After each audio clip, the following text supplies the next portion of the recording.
Jesus. Unknown. It's time for the podcast, not the black, white, and blood. Well, then look, I'll let that go to voicemail.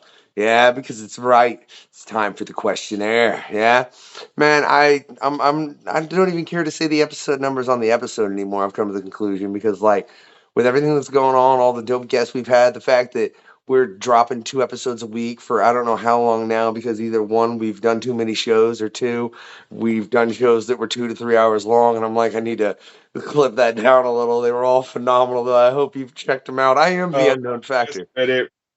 Just admit it. You bored.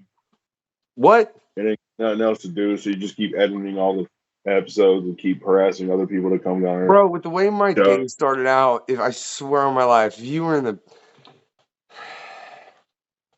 We don't get into the how my day started, except, I mean, that shit worked when I got woke up at... Well, no, it didn't work when I got woke up, but, that's what happens when drunk drivers happen.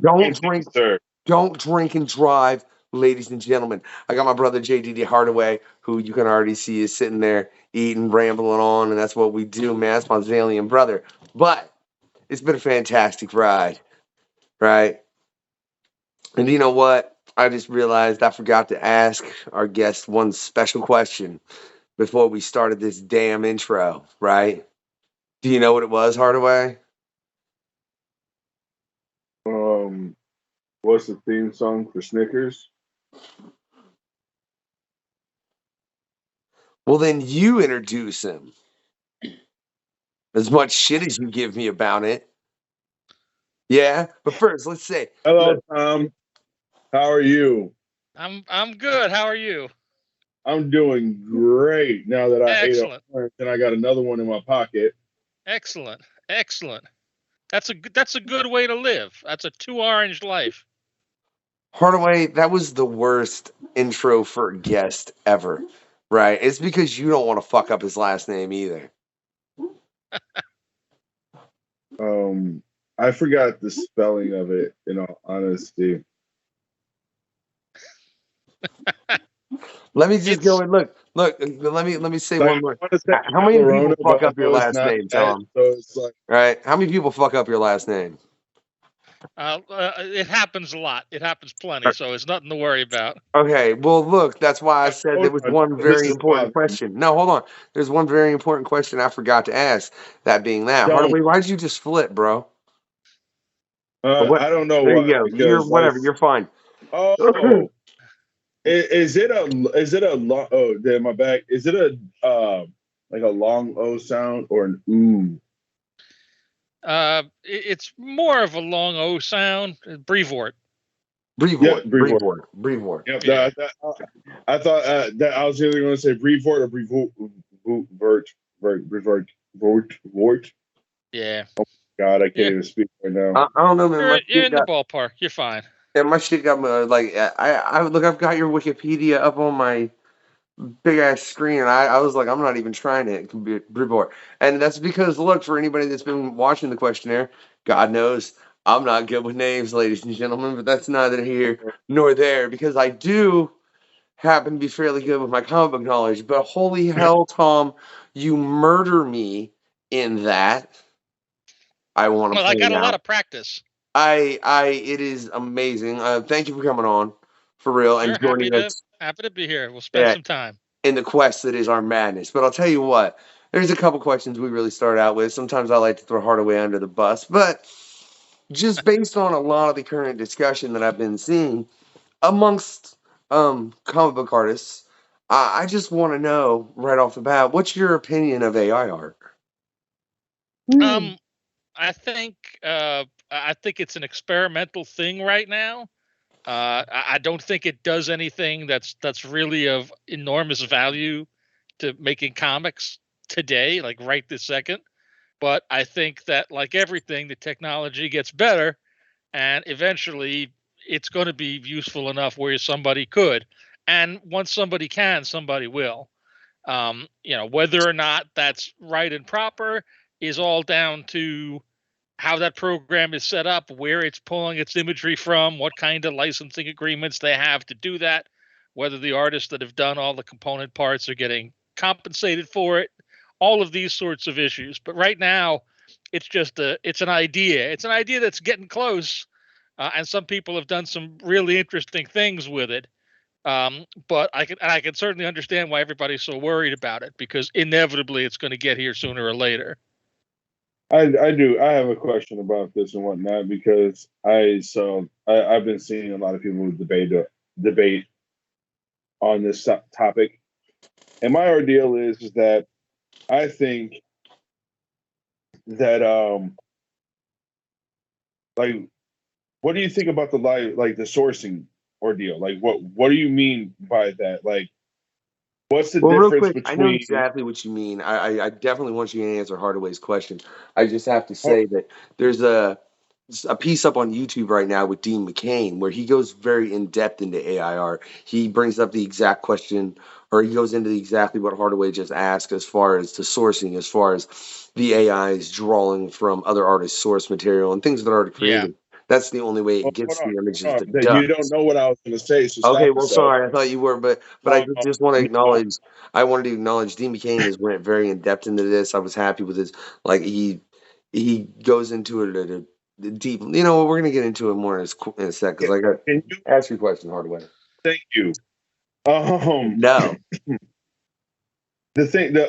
my thing is like, what's the difference between drawing from a source, for instance, a poster or anything like that, and for the AI, or for the same being for a human who uses the Mona Lisa, the Avatar, Spider-Man, Batman, Right. Superman, for all of their to influence their artwork and whatnot. Because the thing is like it's the same techniques. The only difference is instead of a hand doing it, it's a computerized ordeal. It's a bunch of zeros and numbers that were programmed by a program. Sure. But it's what you take and it's how you take it. Like the legalities of this are complicated enough that I can't really speak to it. I'm not a lawyer, but I know that if we had a person, if we had a real artist, every once in a while we have stuff like that. Have run into things like this, who's essentially swiping, all this material in their work and swiping from sources that are not owned by Marvel, say swiping figures from DC books or Image books or whatever. That would be an issue for us because that underlying thing is not a thing that we have the rights to. Somebody else has the rights to that. And so sampling it in this way, like there's a legal definition of how much you can take in order to sample. And as long as you're on that side of the line, legally at least you're fine. Morally, it's a different story. Like right now, the particularly over the last couple of years with the pandemic and everything, the world is a tough place for artists. It's a tough place to make a living and to sustain yourself on the work you do. And so the idea that somebody who has not developed their skills and talents to be able to create the sort of images that you can do, but they can come to a keyboard and type in, whatever, Mona Lisa, Deadpool pissing on the Mona Lisa, and here's your work, just kind of spit out in a new configuration. You can see where if you were either Mona Lisa guy or Deadpool guy, you kind of wish that maybe if people wanted that image, they would come to you. Nobody wants to be replaced by a machine or a computer or device.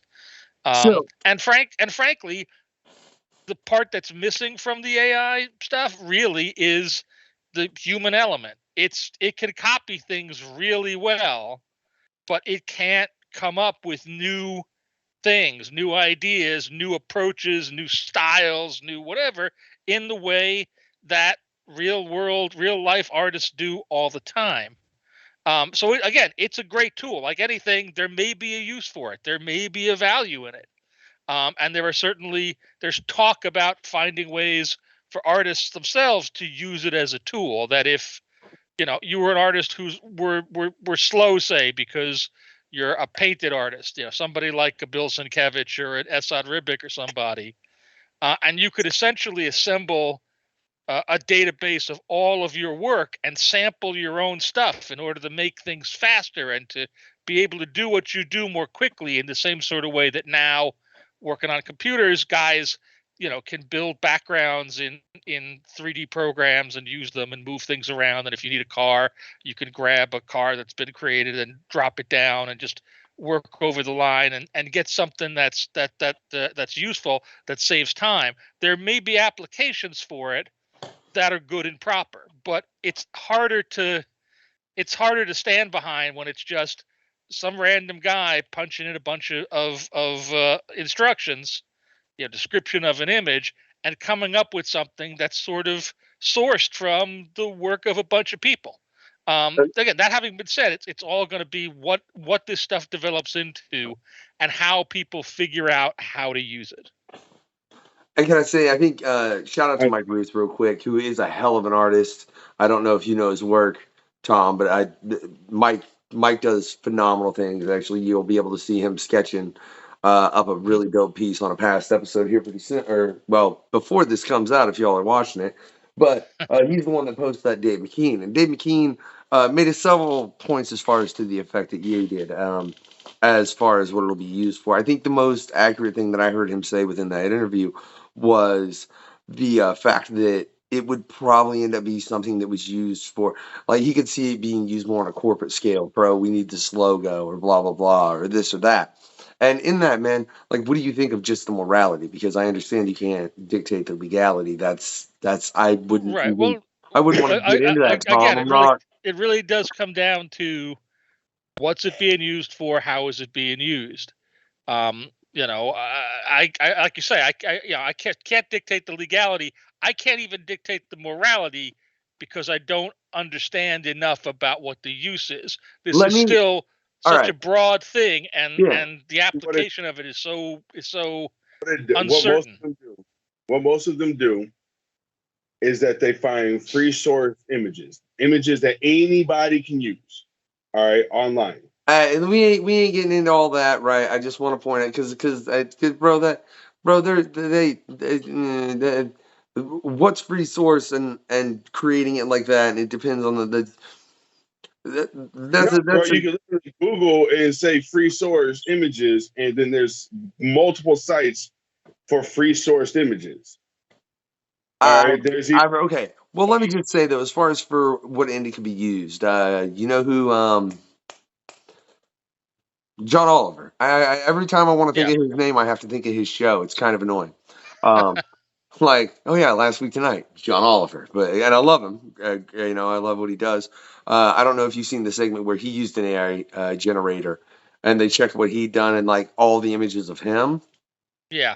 To the point where he made that little story about he married an onion. Right. I mean, when you see it happening like that, and that's the thing that worries me is I think we're going to see it on a scale to where it's being used more by corporations. Are you in any way, shape, or form worried? Especially, I mean, did you work with? We ain't getting into the list of people you worked with, Tom. I don't have time for that. I really don't want that long of an episode to edit. It'll be 6 damn parts. But it's the fact is how it would affect them in the long run. Well, again, I don't think that any AI that you're using to make actual art for an actual commissioned thing should be pulling from people's work without their permission. The difficulty with these free databases is it all free, or is it just that the site owner has allowed permission, for some of these programs to access this, or been paid themselves for permission, where other people who actually are the ones who contributed to that site don't have any oversight of it. It's all like a real, Wild West gray area right now. But it's not going away as much as people might complain about it. So we're gonna have to figure out, what does it do? What's the right way to use it? What's the wrong way to use it? Where are the lines? And everybody gets to have a voice in that, and everybody gets to work this all out. And within 6 months, there'll be whole new applications for this thing. People will have taken the software and the programming and the stuff that exists and come up with new things that do different things and more things and do it in different ways. And eventually, it's going to be a thing that's out there. It's going to be a tool that's available like every other tool.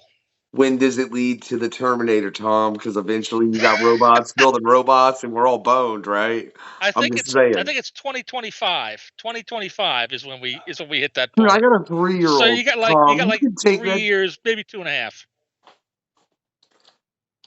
Hardaway, Hmm. take this bus, because I can't be on this topic no more. It got depressing.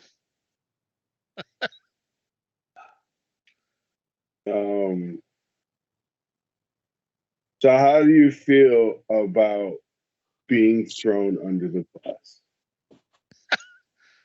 I don't feel like I've been thrown under the bus yet. But I'll give you a little time. I mean, how do you feel? You were just thrown under the bus a little bit. Oh no, it's just I like asking random questions anyway. So that's just a question I haven't asked yet. So I'm like, no. Out of all of the characters and storylines that you help edit and bring forth into the world and whatnot, which one was the one that was the most memorable?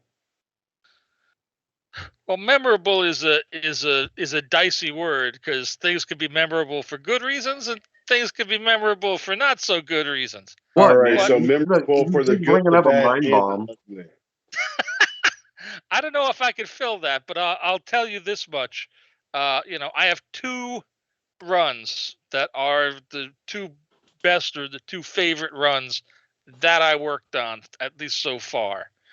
One of which was the Mark Waid, Mike Wieringo Fantastic Four run from, 2002 to 2005 or something like that.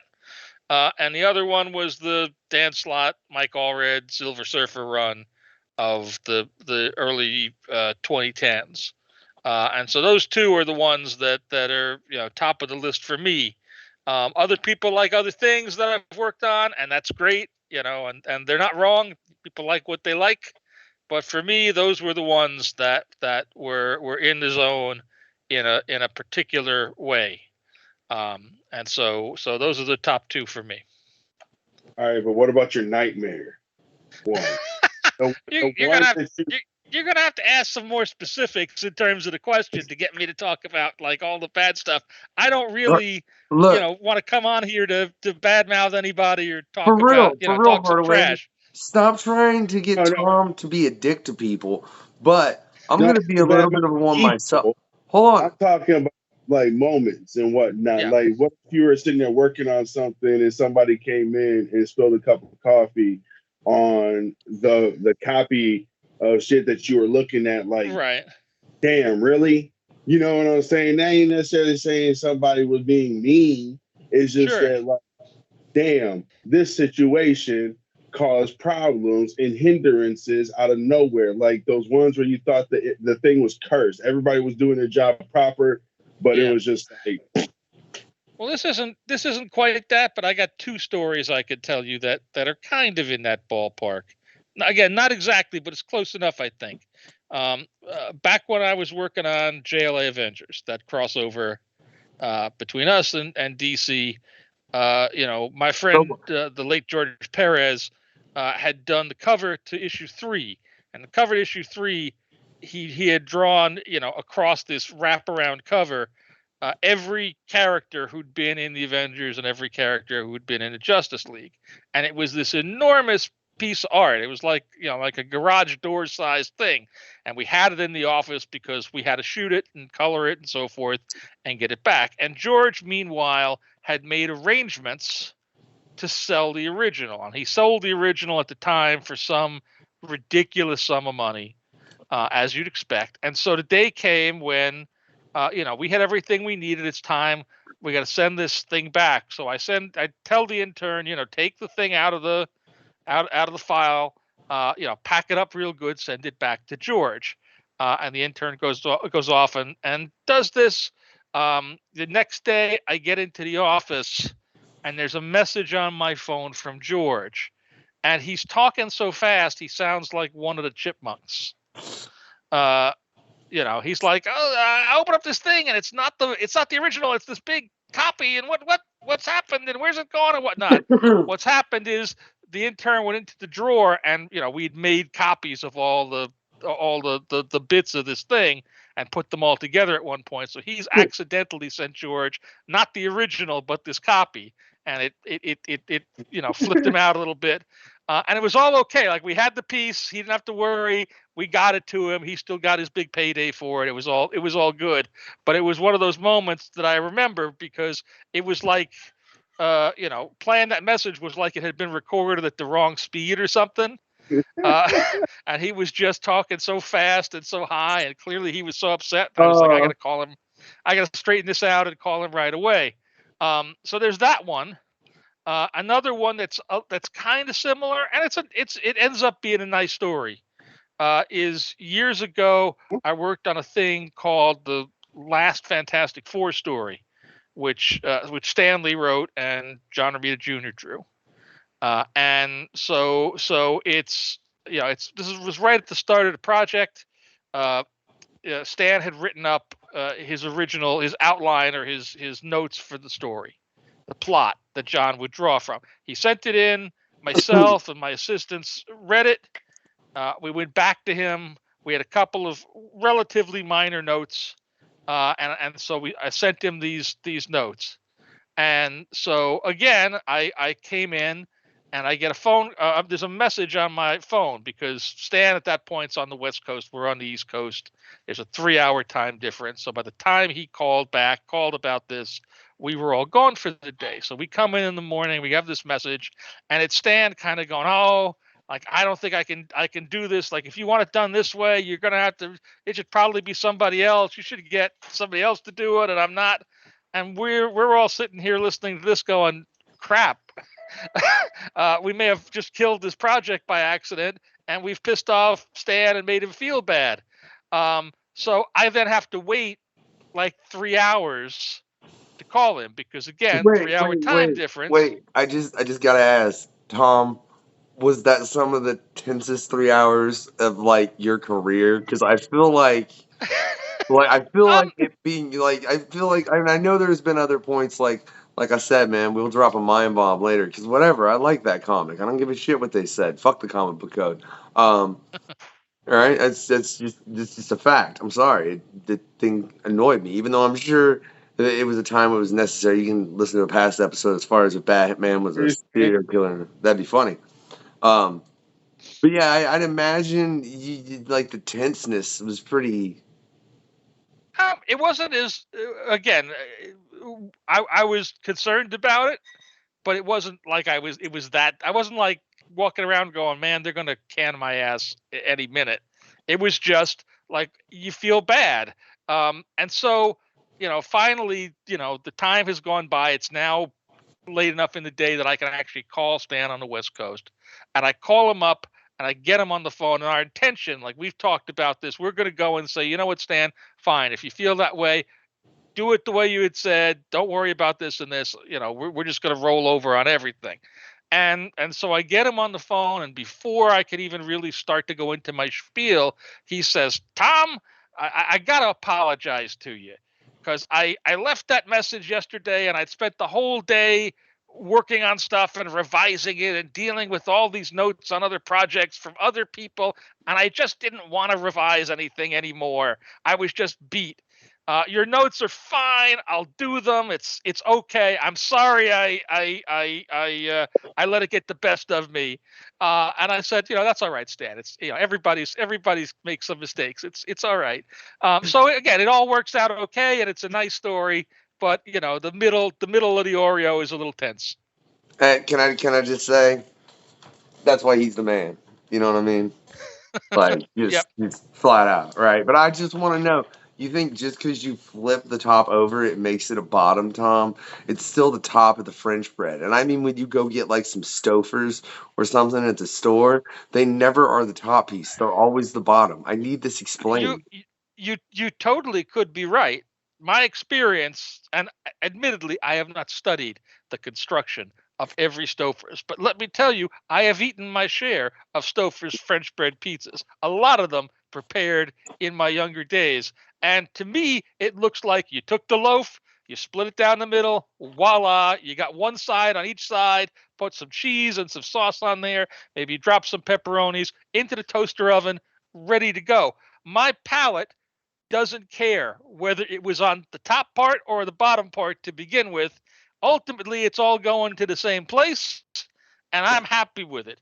I I guess like the my palate. construction. I I guess my like the way it's palate. put together.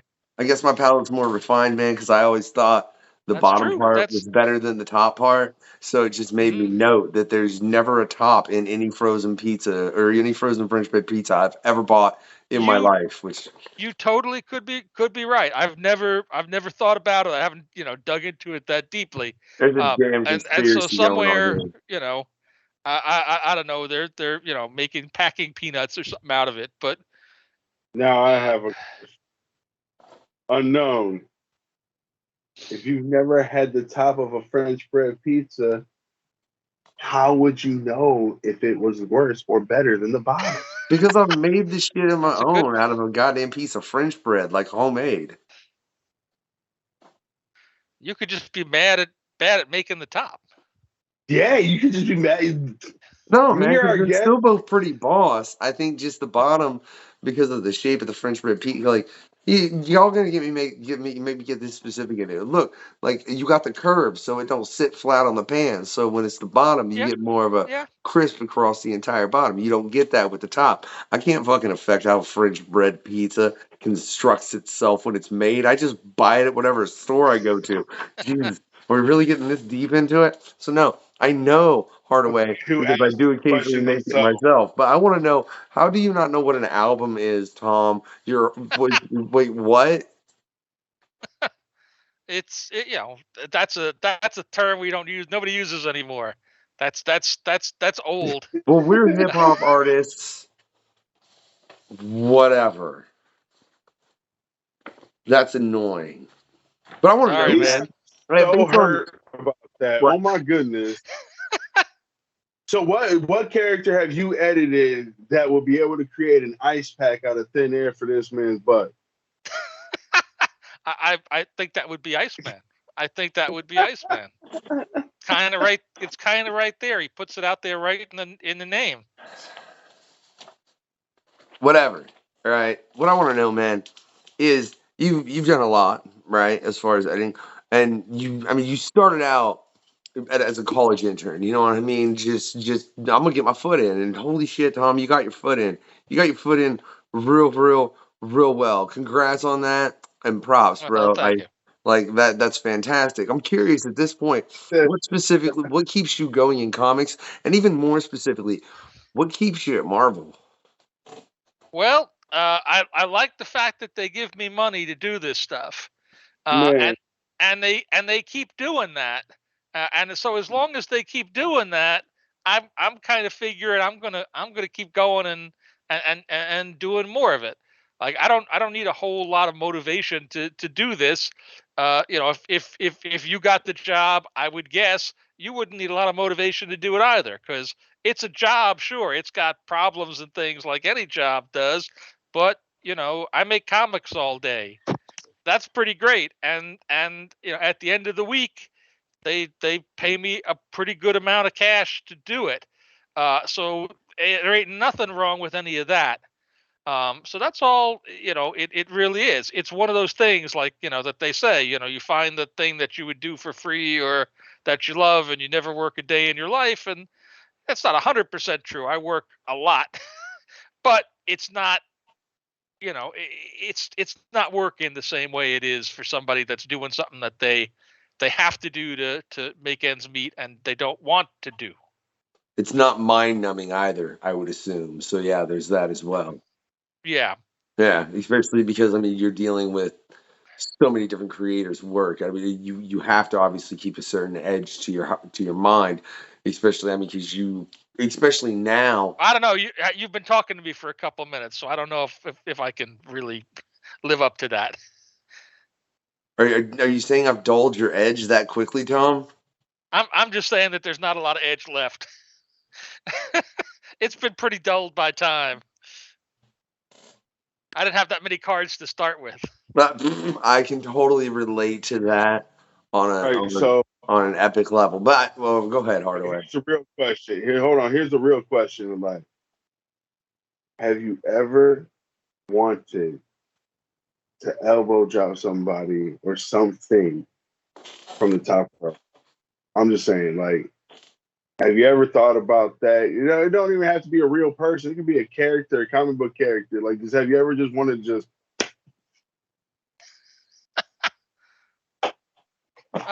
That's kind of the way my week goes. Pick a day of the week. There's somebody that deserves a cloud or two. So yeah, that's certainly something I've had in my experience, and that even some people have maybe experienced. We haven't been working in the office for the last couple of years because of the lockdown and all. But for years I used to have a crowbar in my office that was hung on the wall, or for a while it was on like a holster on my desk, full on iron crowbar.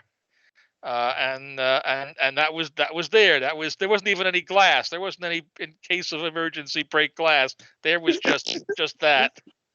And there was one time we had when he was filming Jessica Jones, David Tennant come up to the office, and he came by my office, and he saw this there, and he said, like, why do you have a crowbar on your hanging up on in your office on your wall? And I said, respect. Yeah. And that was it. That's it in a nutshell. Wait. What was David Tennant's response to that? He sort of took it in stride. I don't think he knew quite how to process that. He's he comes from Britain, and so is a little more cultured, and so it was just sort of like, okay, that's a weird thing that they've got over here. I guess I'm just going to keep rolling on. I'm not going to make an issue of it. This man has a crowbar. I don't want to ask too many questions. So, are you saying that I need to run if I see you with a crowbar because you filled out my fucking questionnaire? Well, depending how fast you would run and how far I am, I can throw that thing pretty good. I haven't gotten to the point where it'll come back to me yet, but most of the time it's not really all that necessary. He's a comic book editor. You don't think he didn't take notes while watching the Joker beat the shit out of Robin?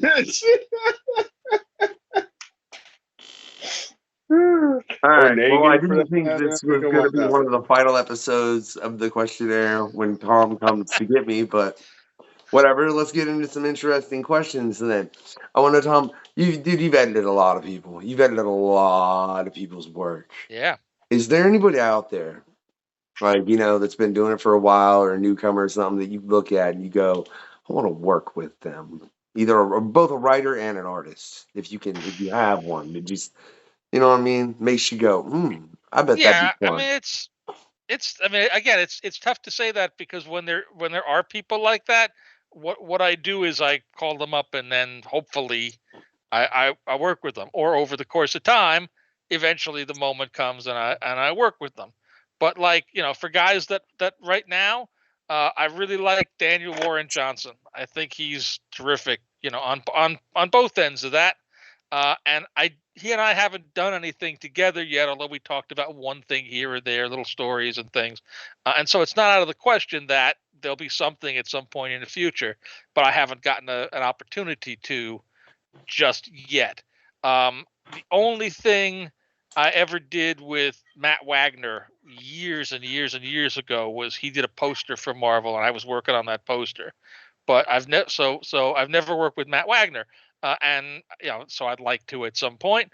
And there's like a whole coterie of guys in between that. But the reality is, I've been around for long enough, and I've worked with so many of them. Even if it's a one-off, with some I've worked with them for a good long while. So there's always like new people, more people.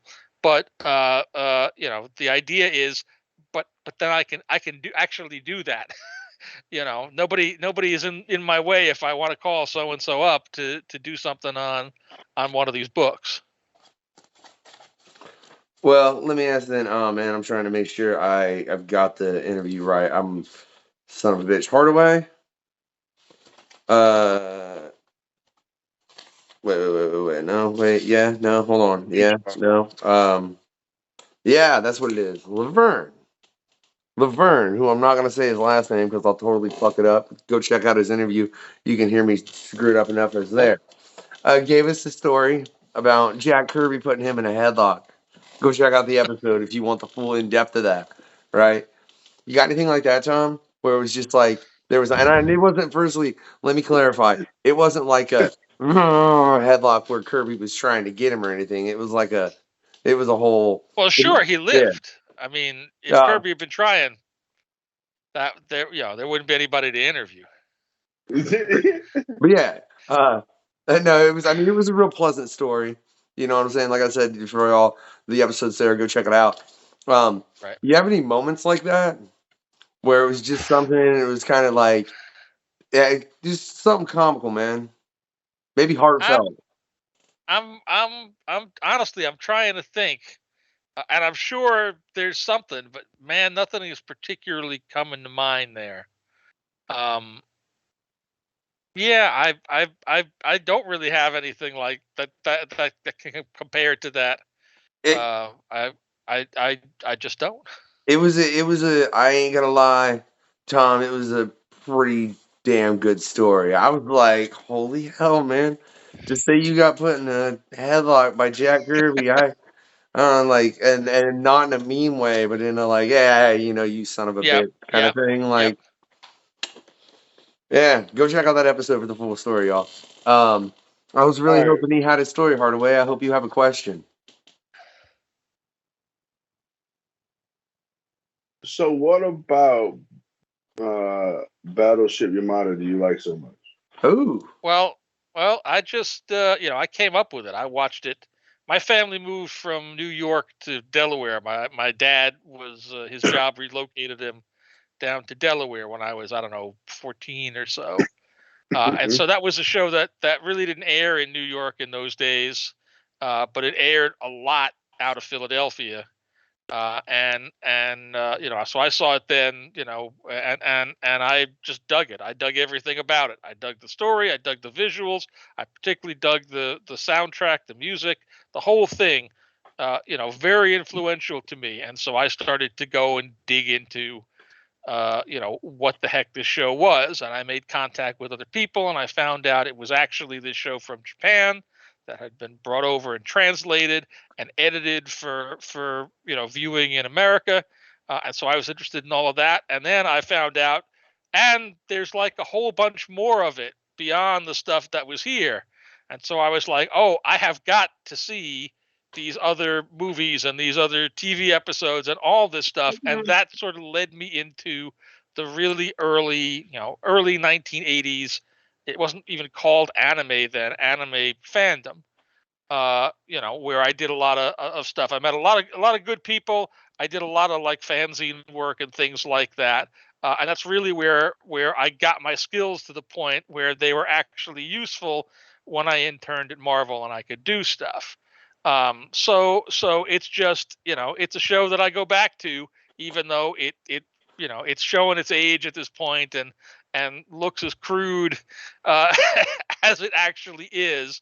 But I don't care. It was that thing that was there when I was the right age for it, and I dug it. Hey, I can't say much. My favorite one is Urusei Yatsura.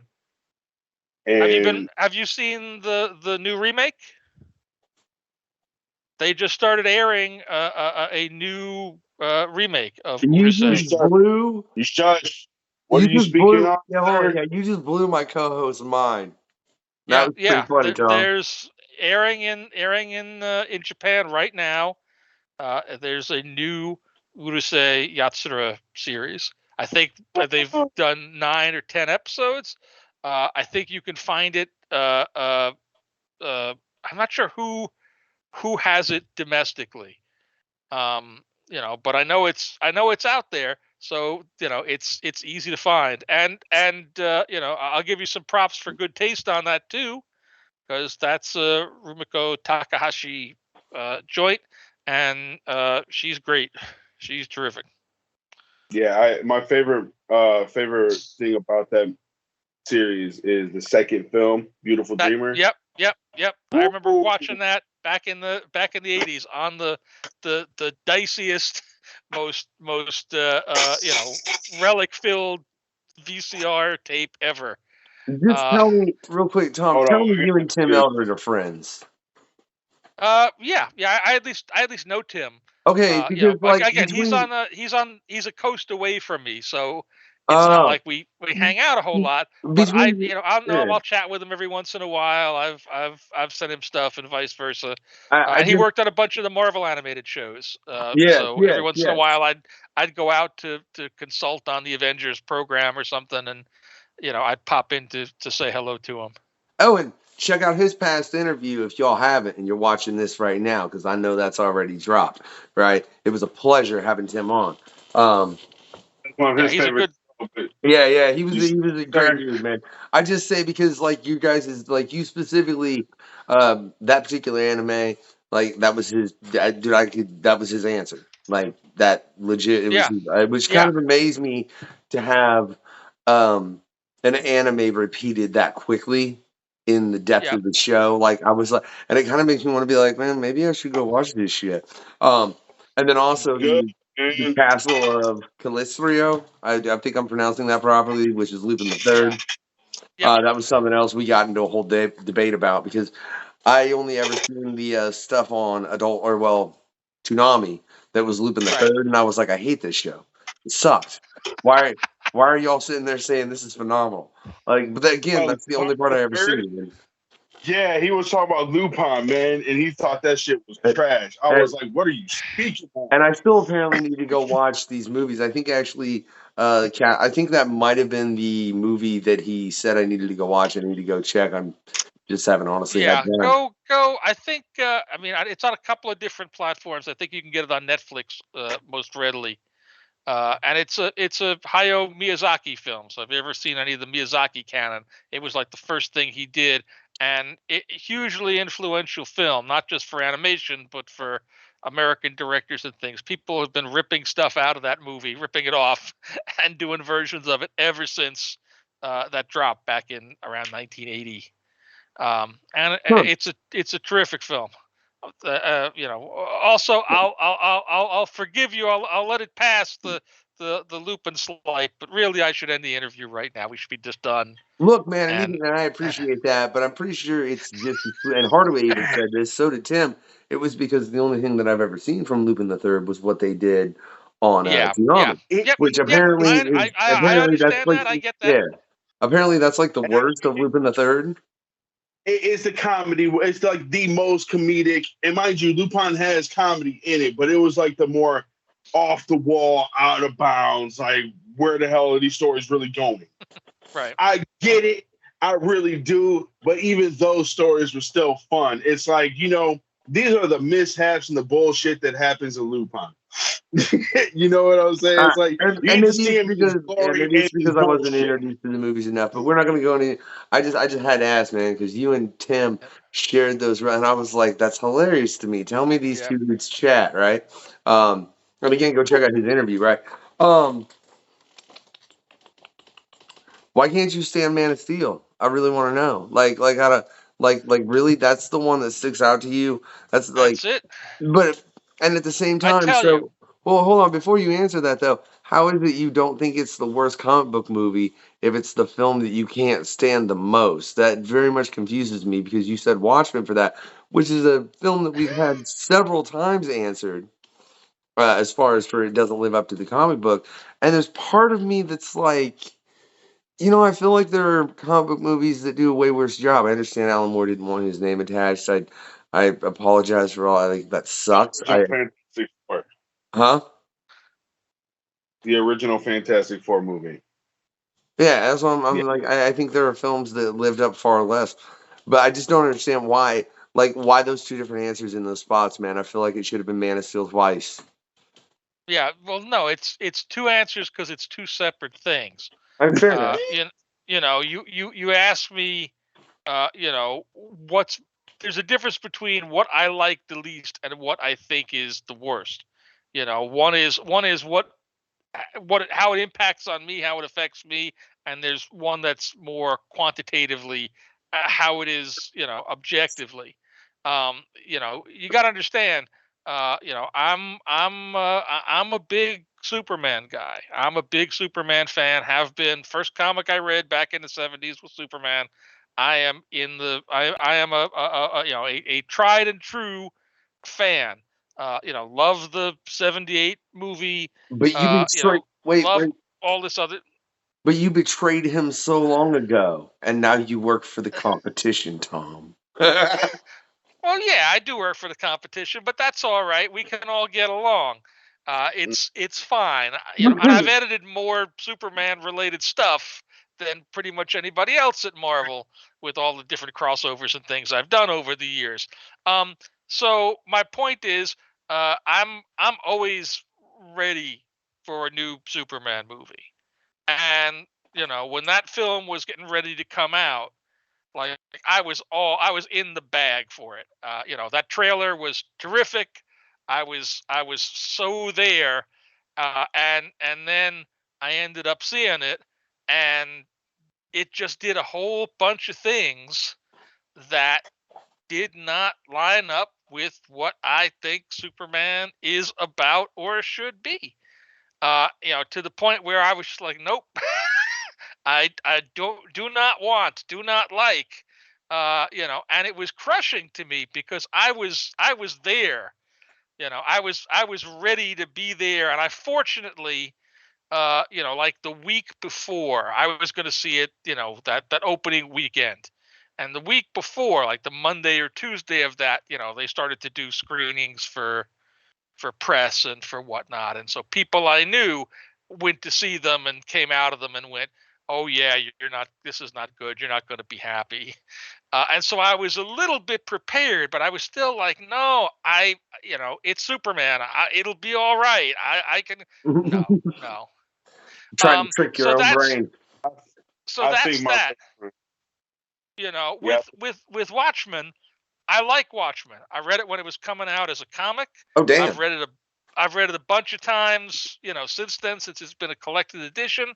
I think it's superb. Again, I thought the trailers for that movie were great. I really wanted to like it, and in fact, the day it premiered, that Friday, I took my whole office out at to the first screening that Friday morning. We all assembled, saw Watchmen at 10 o'clock, and then went to work and made comics. So I took a crew of 7 or 8 people to it and that was completely because we were all so hyped up on the trailer and the promo and stuff, and we didn't want to be spoiled. We wanted to just if we don't go, this is going to be all over the whatever. And I watched it and I got through it and I went, that really was, we all kind of wandered out going, that really wasn't that. But stupid me, whatever it was, 2 months, 3 months later, they went, oh, they're going to do the director's cut and they're going to put other stuff back into it and make it even longer. Okay, I'll go out and see the director's cut. Myself and my buddy who hadn't really seen it went out, and I sat there, and 10 or 15 minutes in, I realized what the problem was, and the problem was I don't like any of these people. I think they're all awful, and now I'm going to be spending another 2.5 hours sitting here watching them and listening to them go through their nonsense that I don't want any part of. So that one, I think, is just wrong-headed. I think that's somebody who took Watchmen and went, yeah, Watchmen is a deconstruction of the superhero thing. But what if we just made it a straight thing? It mirrors so much about that book, shots and lines of dialogue and so forth, while completely missing what that book is actually about. So that's bad to me in a way that's different from Man of Steel. Man of Steel is more personal to me. I don't like it. I don't believe in that version of Superman. It just it does not compute for me. Personally, Watchmen, I can look at and go, yeah, it's just wrong-headed. It's just bad. okay, that's the best answer as far as we've ever had as far as for why Watchmen didn't live up to the comic. Uh, I love it. I get you with the whole Superman thing, bro. When they did Deadpool in Origins, Hmm. like right here, Yeah, I was yeah, like, you literally just sewed his mouth shut. Like you know yeah. what his moniker is, don't you? What they call him in the comics all the time, and you sewed his mouth shut. Like that's the whole like he picked up an island of kryptonite thing in Man of Steel. I'm like, Yeah. that's no, he should not be capable of that. That's You do what? See, this I don't watch Super. For one, I'm not a big Superman fan, so I haven't watched any of the Superman films. Right. My friend who recently passed, Jim, he was one of the biggest Superman fans ever. Like he was like buried in Yep. a suit with a Superman T-shirt. Hmm. All right. But what the hell do you mean Superman picked up kryptonite? like, did the, like wait, Hardaway. We're not doing a breakdown of Man of Steel because I don't need a breakdown of the whole right, but it's movie. I not a just need good to movie. It's not a understand good how movie. the But yeah, fudge. at the end of the film, and correct me if I'm wrong on all this, Tom. At the end of the film, he picks up an island of kryptonite and like throws it into space. That's actually Superman Returns. That's a different movie. That's not Man of Steel. Is that the sequel to that? No, Man of Steel was the Henry Cavill one, the No, retelling man. of the I swear there's origin, one with and Henry Cavill where he picks up a damn island of no, kryptonite. that's Brandon Routh. That's Superman Returns. I'm Maybe I need to watch confused on Man of every Steel again. premise right now. Maybe I need to watch Trust Man me, of Steel again. I'm pretty good at this. Tom, I read your website. Dude, don't make me bring up Mind Bomb. All right, like why? Why did they hate Carnage Mind? Like what? It was too much for its time. Imagine making it now and no one giving a damn. You know? What are you Well, trying? I mean, as far as I don't mean not giving a damn as far as like, but I mean as far as the extent, like because you guys say, oh, you went too far, like, and I know it's Marvel, and you're obviously not going to do like boys level things in a typical, especially like in a Spider-Man book or something like that, unless it's like right. on the Max line, which doesn't even exist. I don't, yeah, you know, all of that, but like something as far as Carnage Mind Bomb, I don't feel like reaches a level to where it's like, oh my god, and you know you would even hesitate doing it in this day and age. What's your opinion of the fact, as far as like being an editor, that at one point definitely you had to deal with the comic book code, to where now it's pretty much a whole nother ball game, man. Well, yeah. The comics code sort of stopped being useful, 20 years before it eventually went away. So I don't miss it. I miss certain things. I think there are places where people, uh, sacrifice their craft, in trying to get an effect, or do things that are ill-advised. But that's all internal stuff. That's not because nobody at a comics code is telling them, to toe the line or anything. That's just they're making bad choices and nobody's interceding and stopping them. But I don't particularly miss it.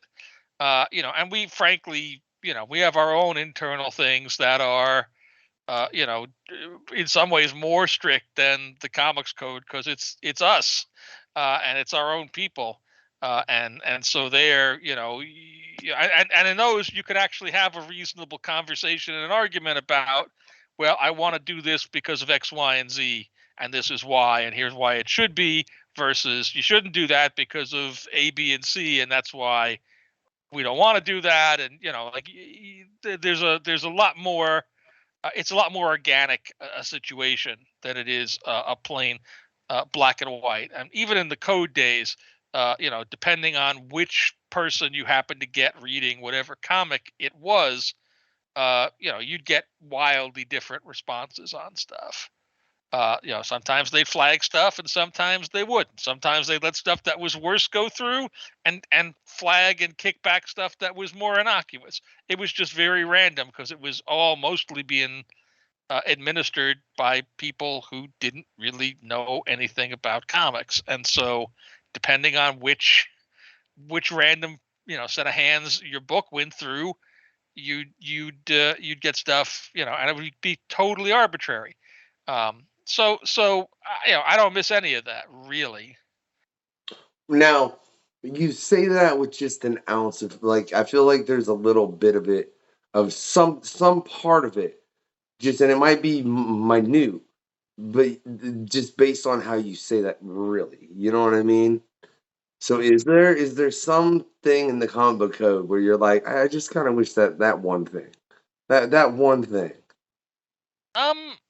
Again, I don't think it's so much because of any one particular thing. I do know that, people have done stuff over the years that I think were unfortunate choices, and whenever possible, we tend to try and put those back in the box. But those don't tend to be about stuff that the comics code would have flagged. That's more you're making an unfortunate choice here, and it's not going to go the way you hope it will. Yep. And then forever people are going to have to flash back to Norman Osborn, doing the deed with Gwen Stacy, and it's just not good. So there's stuff like that I go, Okay. yeah, I wish, you wish cooler heads prevailed, but the comics code wasn't gonna fix that. Okay. That's a bad choice that was made at a point.